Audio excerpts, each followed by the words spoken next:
All right, guys, we're here in Unalaska, Dutch Harbor, and I got a pretty cool thing to show you guys. I did some hiking today. Come across one of the best preserved bunkers that's on American territory that's left over from World War II. Now, they built these bunkers in like 1941, 1942. It was because Japan was starting to come up through the Aleutian Islands. Dutch Harbor itself is kind of around here, back in over that hill, and it did get bombed by Japan during the war. I don't remember how many people died, but there was a good amount of people that died, and it was pretty tragic. It tore up a lot of stuff here. And so there's actually a National World War II memorial history site with the majority of the bunkers, which is over here on that mountain. And I've been up there and it's cool, but those bunkers are super easy to get to. There's a road that goes up there. You can basically drive the whole way. So they're pretty tore up. They're really run down. There's a lot more ruins there, but it's not as complete as this. So let's give you a tour here, see what we can find out. So here's the bunker itself. It's 2 levels and it's pretty well preserved. Not a lot of people come up here. It is a horrible hike to get up here. Not horrible, but very steep. Yeah, I had to stop about 15 times, but you can kind of see inside what's going on a little bit. Come around to the back. This is where the entrance is on the top. But you can see they have the old steel door is still laying here. It's like 3/4 of an inch thick. You can see where power came in. I'm not sure what this one is. I can't imagine they had water here, but I don't know. Maybe they had like a cistern or something up here and at one time, I don't know, but pretty cool, pretty awesome views. Again, now I can show you better. That is on top of this hill here is where the World War II National Historic Site is. There's a lot more bunkers up there, a lot more ruins, but really falling apart. The views are pretty stupendous. This is Summers Bay. There's the van I drove, and you can see there's like 1, 2, 3, 4 emplacements where guns would have been that we're looking out over the bay. If you come over this way, so right here in this area, that's where the main defense was. There's a lot of bunkers and stuff up there, and where their main camp was for the guys that was keeping guard and during the war and stuff. And then here where I am, this is the only bunker I know of over here. One of my questions I have is like over there, I understand there's a road that they cut in to get up to there. I don't see a road up to here. I have no idea how they got all this concrete and stuff up here. I mean, this bunker is at least a foot more than that, like 18 inches thick. I don't understand how they got all this cement, rebar, steel, and everything up here. I think maybe right down here where these cars are, maybe it looks like there was a road that would have come up and then somehow come around to above me, but I don't know. This would have been well before helicopters and things, so they would have had to have brought this up here by hand somehow or another. All right, now we're gonna go down in.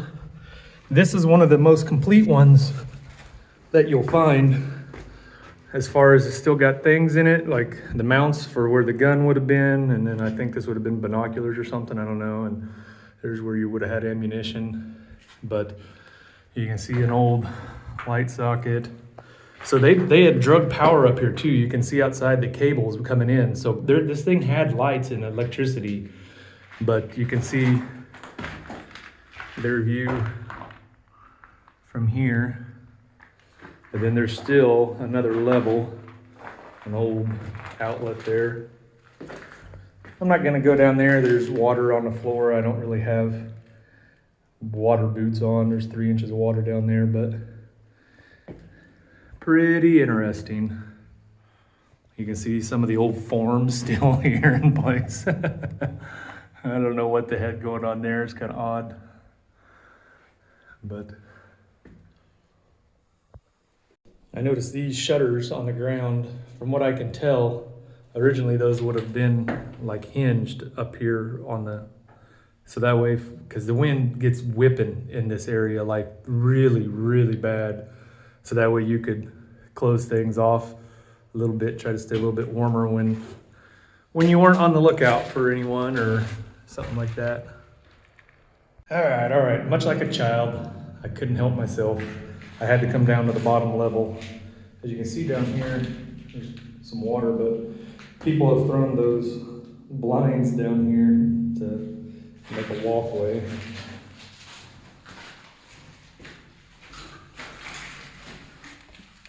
You come up here, you got another gun emplacement mount. See, here's those blinds. They would have been on a track. It goes around.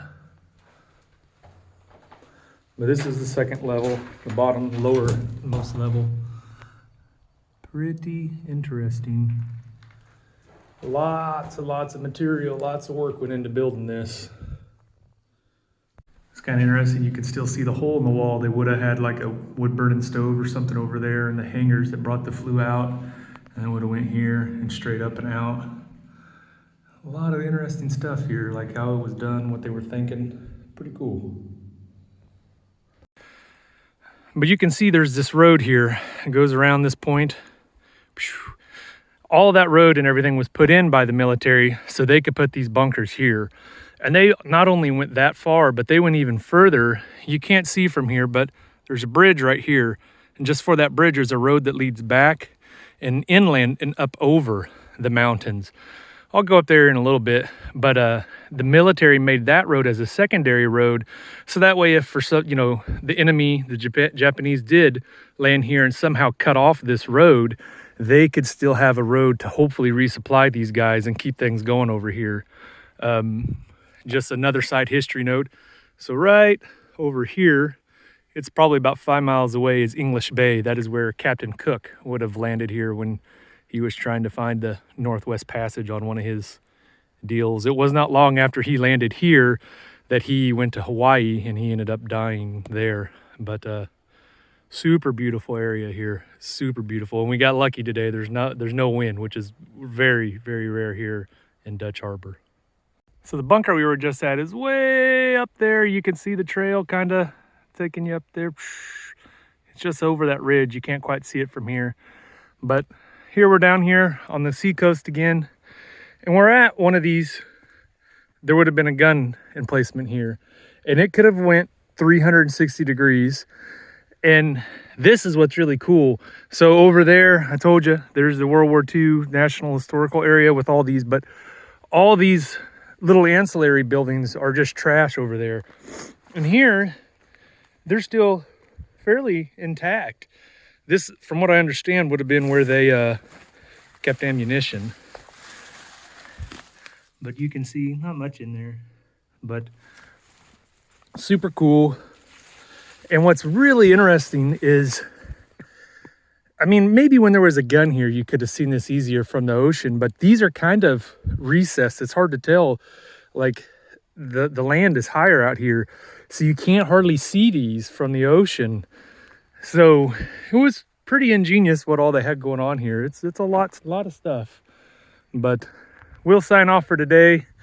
See if I can't get you guys up there to that World War II preservation area and see if I can't get you a trip on that road up and over the mountain. See how that looks for you. Show you some other of the old military stuff that's left around here. So until next time, folks, take care, stay out of trouble, enjoy.